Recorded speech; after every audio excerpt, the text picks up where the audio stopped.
Well, apostasy, posh word for giving up religion or faith, abandoning your faith, mainly used by believers to describe those who have renounced their beliefs for atheism or to convert to another faith.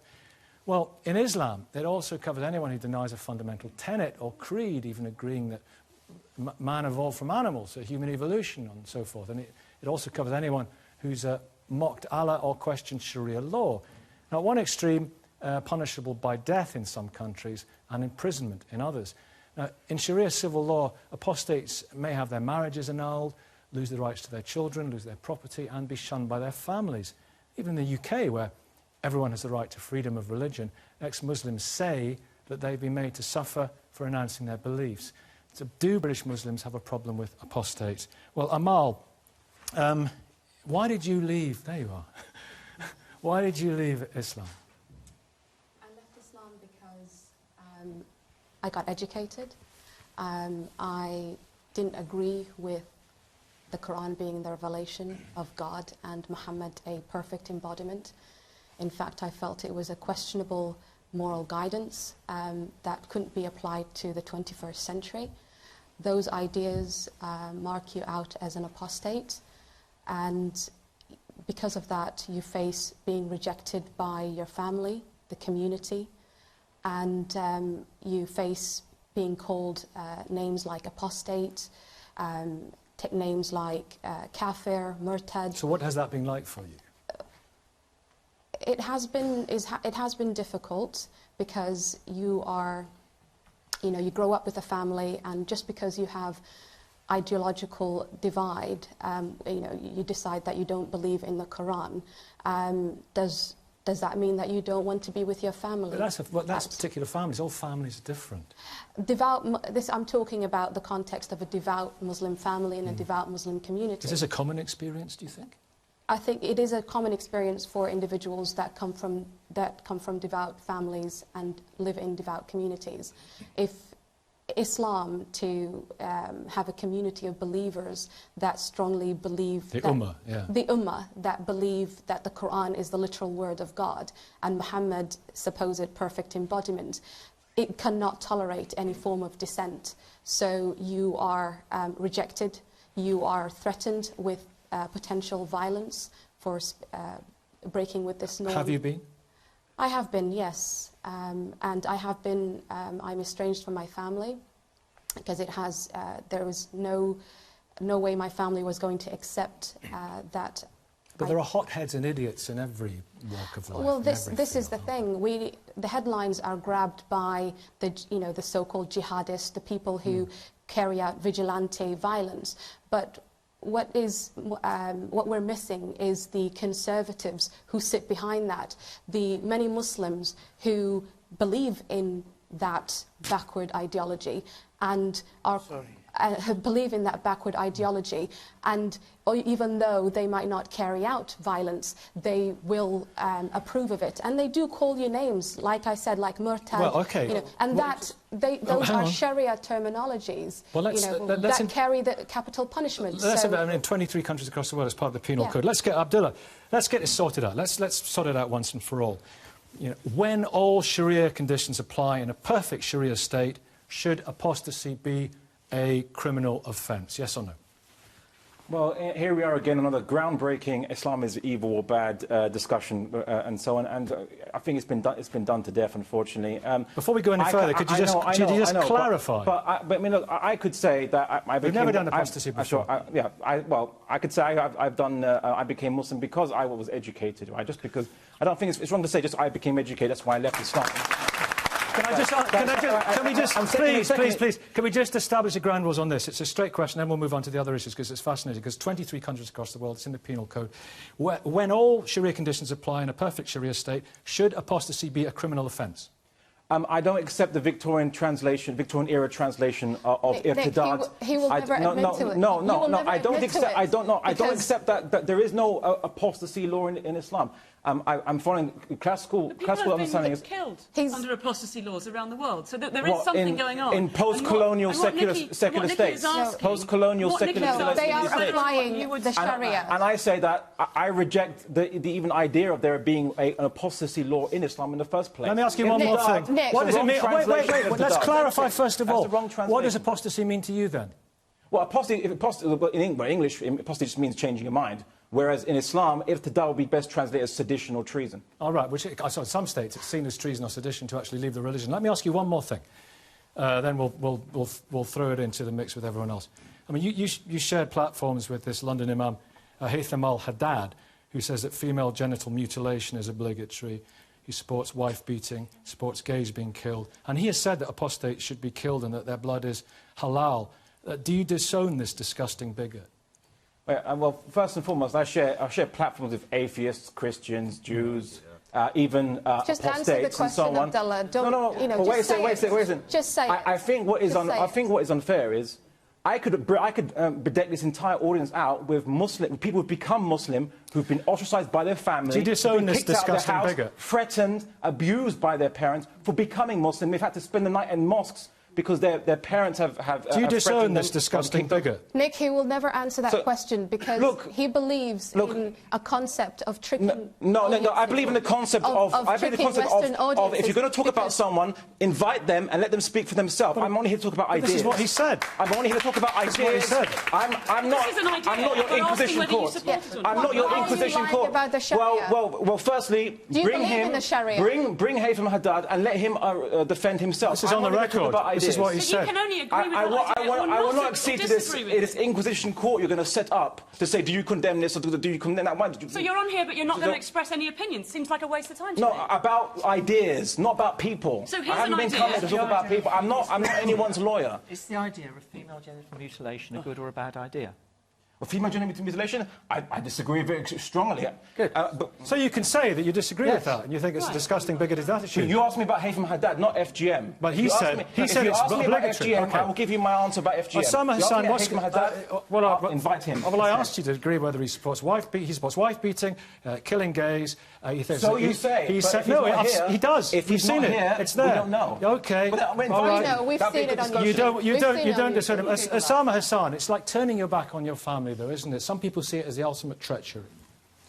Yeah, unfortunately, I've heard many stories like Amal's, although attitudes are changing in younger Muslim generations, some of them. But we have to be honest about the history of Islam. People leaving Islam in early Islam, there was a vibrant debate about it, where some believed in freedom of religion, others saw it as treason. And that's when this capital punishment was introduced in ancient and medieval Islamic law. Unfortunately, it became the norm in the books, the idea that you would be killed, because it was seen as treason. And that carried on into this age, where you have the laws that you talked about. So in Saudi Arabia recently, for example, there's a young man being sentenced to death because he dishonoured the Quran in public. Al-Qaeda and IS in Syria and Iraq have executed 13-year-olds, accusing them of apostasy and blasphemy. So this is a serious problem, and Abdullah, you should answer the question, simply. What, about Haytham Haddad? No, about irtidad. Do you regard it as treason? Do you believe in freedom of religion? Should Muslims have the freedom to convert to other religions or leave their faith, just as others have the freedom to convert to Islam? Or should they be killed if they do that? It's a serious question for the modern age. Well, I was asked the question. I said, irtidad, as sedition and treason. But people within Islamic theology ultimately choose which belief they take in this world, whether they want to accept Islam or reject Islam. Yeah, but they face death. The title of this discussion is, do British Muslims... OK, Amal come in. In a minute, Amal.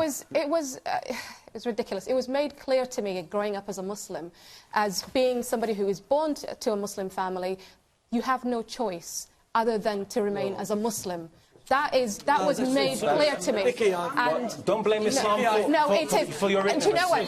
Then I blame Muhammad, OK? I blame Muhammad. I do. Because this argument that we're having about... I've sat and listened to this ridiculous... No, you get your chance. Let me say my point. Nick, let me make my point. For the last 10 minutes. No, Nick, let me make my point. I'll come to you in a second. Go on. I've not even spoken yet. The problem, Nick, the reason why there is a division in the Muslim community is because it goes back to the founding person of Islam, Muhammad. Now, it's true. No, it's true. It doesn't say specifically in the Quran to kill people who leave Islam. However, wait, everyone. 2256. There should be no compulsion in religion. Yes, but let's. It says that. But Nick, let's put it in context. Oh. Let's put it in context. There, in Islam, not literalist, the revelation of the Quran, there is something called the Meccan period, when Muhammad was a minority and he was all peaceful and turned the other cheek. And then there was when he went to Medina and he formed an Islamic state. And he is quoted in the hadith books where he says, whoever changes his religion, kill him. And this is where ISIS, who are very Islamic, Saudi Arabia, who are very Islamic, refer to that. Okay, I want Do to we ask ignore Muhammad? I say Mohammed yes. Shafiq a couple of questions. Unfortunately, Muslims don't agree with me. Let me just come back on that. I think the important thing is that we believe in religious freedom. People are free to leave Islam. Actually, the evidence is that the traffic is the other way around. More and more people are coming into Islam. No, it's publicised. It's publicised. Well, let her finish. Let me finish. I've respected your right to have your say, and I hope you should show some respect to me as well. The problem with people like Amal and other ex-Muslims is they spend their time after leaving Islam demonising and attacking Islam. That's not true. That's not true. There are more people who are in the closet. Okay, listen. Wait. Okay. I respect her. Let me ask you a question, Mohammed. You said that and you said it very clearly. Let me ask you a question. When you talk about demonising, of course, you were involved recently at the centre of this campaign against Majid Nawaz when he tweeted the Jesus and Mo cartoon. You tweeted Gushtaki Rasul. It went all over the world. That means defamer of the Prophet. That was a clear message, wasn't it? He's an Islamist in the closet. That was a clear message. Wait, let me ask. That was a clear message. You knew what you were doing. Kill. Yeah. That said kill, didn't it? No, I didn't. That's a crime. I'm sorry. That's a crime in his native Pakistan, to which he travels for business and work. The punishment for which is death. And you tweeted that. Sorry, I feel. Let me answer, and let me say that at that time there were some very strong held views by me. Sorry, let me just make the point before you interrupt me. But I held views. I said things and did things which I regret in the heat of the moment. But what I don't regret is standing up for the honour of our Prophet. And as Muslims, we honour our Prophet. There's a death penalty in Pakistan. I'm sorry, Nikki, the suggestion which has been put out by atheists and humanists and supporters of Majid Nawaz, that I somehow endorse the violence. I somehow endorsed these death threats. You I did not. Okay, one at a time. Wait, everybody. Milo's coming. What do you want to say? Milo's partner, your partner's Muslim, isn't it? Yes, he is, and he would be horrified by your slipperiness, and he would be horrified by your hypocrisy. You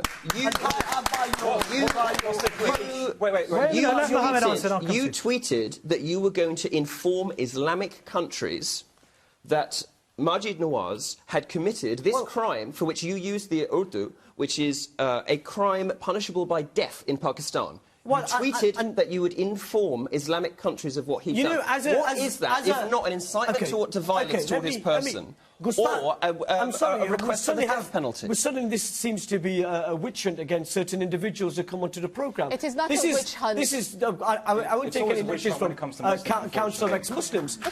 Look, I'm really... Stop playing the victim. Go on, Mohammed. I'm trying to answer Go on, Mohammed. Let Mohammed answer. Wait. I'll tell you what, everyone. Shh.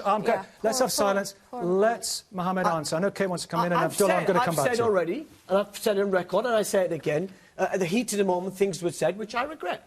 If I had a chance again, I certainly wouldn't have done that.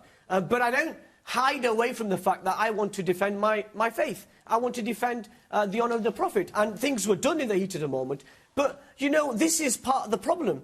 If you want to have a rational debate about Islam and Muslims, we have experts like the Council of Ex-Muslims. And if they spent less time demonising Islam and Muslims, people might be prepared to have them on... Usama Hasan, Usama Hasan, sorry I just want to try and get everyone to get a fair crack of the whip. Abdullah, I'm coming back to you. Can I just say, I've spoken to a lot of ex-Muslims and those who've gone and come back a bit, become agnostics. And one of the biggest reasons why people become apostates in the first place is because they see a harsh and intolerant and mindless, brainless version of Islam promoted all over the world, including in this country. And the best way to honour the Prophet Muhammad, peace be upon him, the best way to honour the Prophet Muhammad, peace be upon him, who is described as a mercy to the world, is to embody mercy and compassion, which is the fundamental message of the Quran. And many of our co-religionists have to understand that they don't defend the honour of the Prophet by becoming angry and calling for the death of blasphemers or infidels or apostates, but it is actually by showing mercy and compassion. And in fact, they will often defame and dishonour the Prophet more. ISIS and Al-Qaeda and these Haddad, people, this man Haddad. Well, people who present a harsh, intolerant version of Islam, they are defaming the Prophet, and they are defaming Islam and the Prophet. Abdullah, do you agree with that? This is Allah is most beneficent and most merciful. So even if somebody in a Sharia state leaves the religion, they should be embraced as a fellow human being. That's just humanity, apart from being human rights. And that does happen, doesn't it? I'm saying, yeah, ignorance defames the religion. But the point I want to make is that people who are from non-Muslim families, English families, they become Muslim, they're called race traitor, they are called terrorist. They are abused. So we see this actually happening across the board, not just with Muslims. So the fact that... In all religions, or many religions. You're picking on Muslims here is disingenuous, and connecting it with some law that has to do with an Islamic state, of which we are not in an Islamic state, is evidenced very absurdly in the fact that not a single apostate in England has been killed. Well, that's good. That's good. So why do we keep bringing in this Sharia law matter when not a single apostate in England has been killed? Do you understand why some people are... don't know what to think about Islam, or might be confused or suspicious or worried about it? Do you understand those concerns when people say one thing very reasonably on TV shows, but quite a different thing on Twitter? When people don't give straight answers to questions, do you understand why somebody who perhaps doesn't know many Muslims... And just picking up from this point, that is absolutely true, because the Islamists will never... in a platform like this, will not come out and say, be straight. There is a concept... What have I not been straight on? There is a concept... I've answered the question of FGM. Yeah. I've answered the question on We're what not talking about means. FGM. You want me to... Here's the question you didn't answer. I say I don't want to condemn people for ideas. When all Sharia conditions apply in a perfect Sharia state, should apostasy be a criminal offence?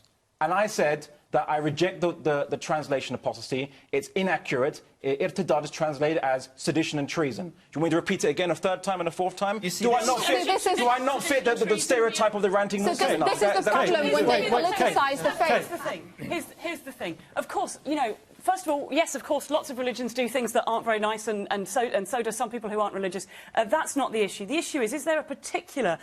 is there a particular increased likelihood in Muslim communities that people who leave feel threatened, feel afraid, and also feel that they end up being ostracised from their family and their community? And the answer overwhelmingly does seem to be yes. It's a story that we hear a lot, and it's you have no evidence for that at all whatsoever. Well, I have a lot of evidence. It's because she's not in the community that we have evidence for. Ex-non-Muslims who become Muslim, and let them say their stories. Okay. Let them say their stories. Sounds like a good idea. Let's get some audience. We'll go across to university. Good morning. Yeah. I'm a Muslim. I'm a practicing Muslim. And to the lady, the reasons that she gave for leaving Islam, people also give the same reasons for coming into Islam. Indeed, yes. You need to understand that. Yes. Yeah. Okay, and also when it comes to apostasy, I'm not educated as these two guys, but I'm a Muslim and I follow my religion to the best I can. And I live in the West, born and raised in Africa, live in the West. I don't see that I'm on a collision course with my faith, and I follow the Quran. Your religion unto you and my religion to me. That's how I have friends who are Muslims and they're gay. I don't judge them. I am only responsible for who I sleep with, and I'm responsible for my sins. So when it comes to apostasy, my understanding, apostasy is not mentioned in the Quran. However, the Prophet has mentioned it in an hadith, say, those who leave the religion killed it. I researched into this, and my understanding is that this was said at a time when Islam was weak, coming up. Yeah, when the Jews and Christians and pagans were coming into Islam, just to leave, just to give the impression that Islam was not a religion worth following. So therefore, this was said. Okay. So fast forward into modern times, I don't think any Muslim would sit today and say, oh, we need to kill this guy because he's not Muslim. Well, in 23 countries across the world. What's horrific? He's saying, well, these days we wouldn't kill apostates, but, when Islam wasn't so strong, or at some point in the future, it would have been okay. It was never okay. To say that there was ever a time or a set of conditions in which it would be okay, that is horrific. I think this is when Muslims who are in denial will be very selectful. Will be selectful in their understanding of Islamic history. There is, after the Prophet Muhammad died, or Muhammad died, he's no prophet to me, but when he died, there is a whole wars that Abu Bakr and Ali really waged. It's called the wars of the Murtad wars, or the apostate wars, where Abu Bakr and Ali actually burned alive people that were accused of apostasy. So ISIS didn't invent this. This was done in Islam under an Islamic state. So let's not be selective. Look, Islamic tradition, some hadith are accepted, some aren't, some are seen as dubious, some are seen as genuine. Just on that theological point, you're a theologian. Very quickly on that theological point, Usama, burning alive and all that. Very quickly, got to move on. We have these difficult traditions, actually, talking about killing apostates. Others saying, no, it's fine, people who became Christians from Islam, became Jews, etc., and who were left alone. The apostate wars were also political wars because it was rebellion as well. So there's an early discussion as to whether it was about apostasy or whether it was about political rebellion against United Arabia. Muslims have to grapple with these difficult issues. These are difficult issues in our tradition. The Ottomans repealed the apostasy laws in mid-19th century, 150 years ago. Al-Azhar in Egypt repealed, killing apostates 50, 60 years ago. And many Muslims don't know that. Many fundamentalist Muslims, literalists, want to bring that back. And they're doing it right now in Syria and Iraq and Saudi Arabia and other places. But Muslims have to have an honest discussion with their tradition. And of course, you can be educated and still be Muslim and a devout Muslim. Thank you very much. Thank you.